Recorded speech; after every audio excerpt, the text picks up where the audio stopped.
Good evening. I'm Jay Cleveland Payne again with another of my 8 things I've learned this week. Today I'm giving you 8 life lessons that I personally learned over the past 12 months, like sort of a year in review edition of the 8 things I've learned this week. It is posted for the week ending 12/26/09, of course, the day after Christmas. Number 1, there is a reason to keep doing what I am doing.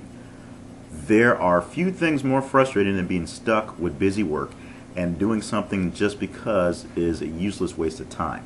Now make that something you're doing that you want to do. For example, I want to do more work in the field of personal development, helping others help themselves, and put it out in the world and then have no one respond, and it's more than just frustrating busy work. It then becomes frustrating dreams being shattered on a constant basis. But thanks to a few friends who keep asking me for more stuff, and then of course they lose it, and then they keep asking me for advice, and then they don't take it, and of course my loving wife, who figures at least it's cheaper than medication and drugs, I have a reason to keep doing this. And all kidding aside, it's because I'm actually getting better at this. The people are starting to respond favorably, and I'm coming to terms with the true level of success that people have in this business, and that level is actually pretty slim.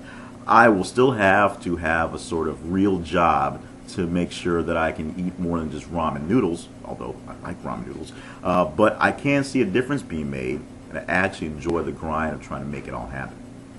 Number 2, what doesn't kill you leaves you weak and vulnerable. I had no problem this year dealing with the downside of the current economy affecting my paycheck and my day job, or the extra hours at the day job for less pay affecting my writing and my chance to grow at my side job. The frustration of watching other people being given continued chances to thrive and watching them continue to flounder on and on and on, it was hard, but it was manageable. One thing really shot me down like never before in my life, and it has been like hell to get back up. After 5 years of marriage and a negotiation that would make the current healthcare reform debate look more like a high school booster club raffle, my wife and I decided that we should go ahead, despite our busy schedules, and try to have a baby. That baby should have celebrated its first Christmas at about 8 weeks old a couple days ago. My wife lost the baby about 4 months into her pregnancy, and then spent 3 more months with weird complications just trying to get back to some sense of normal.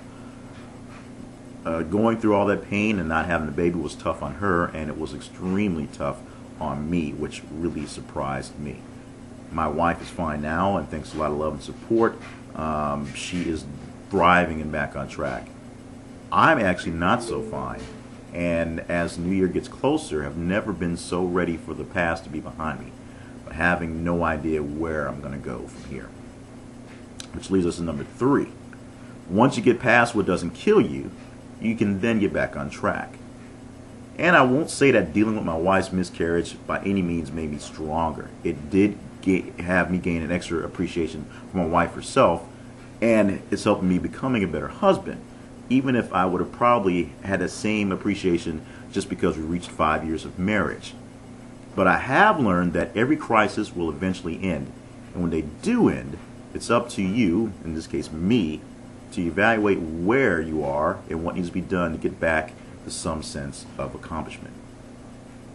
Number 4, the 4th thing I've learned this year.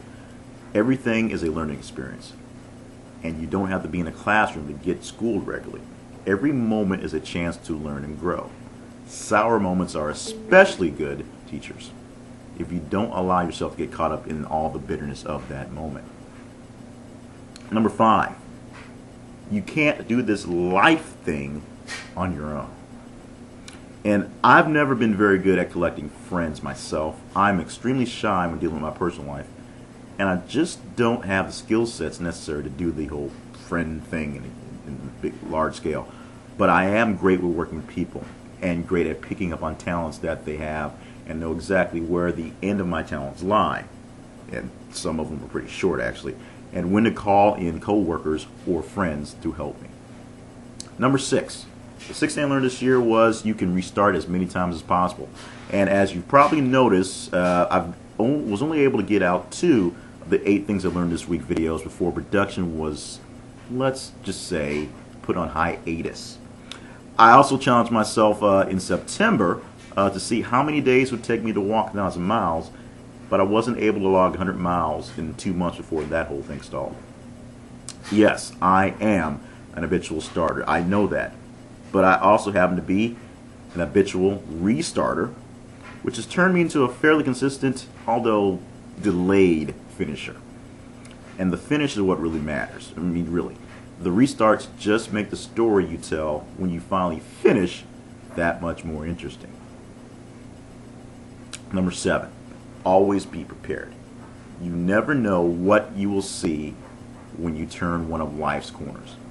Your next opportunity or your next struggle, or perhaps both in the same package, could be waiting for you right around that corner. Be prepared for whatever you find.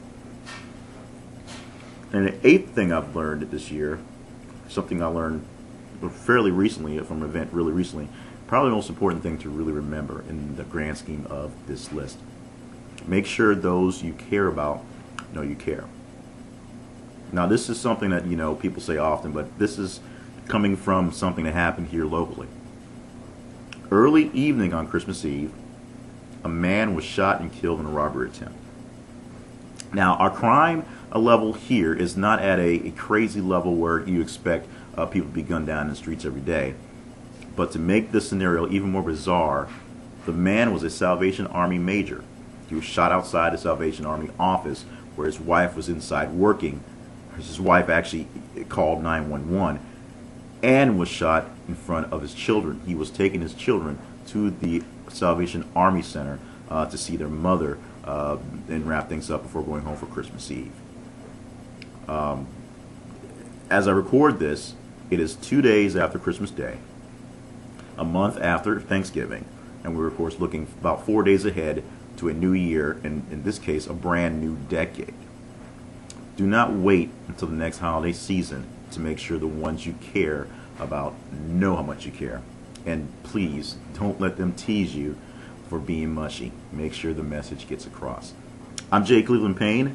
This has been a pleasure to provide this service for you, even though it's been rather limited to this time. I will offer up my condolences, my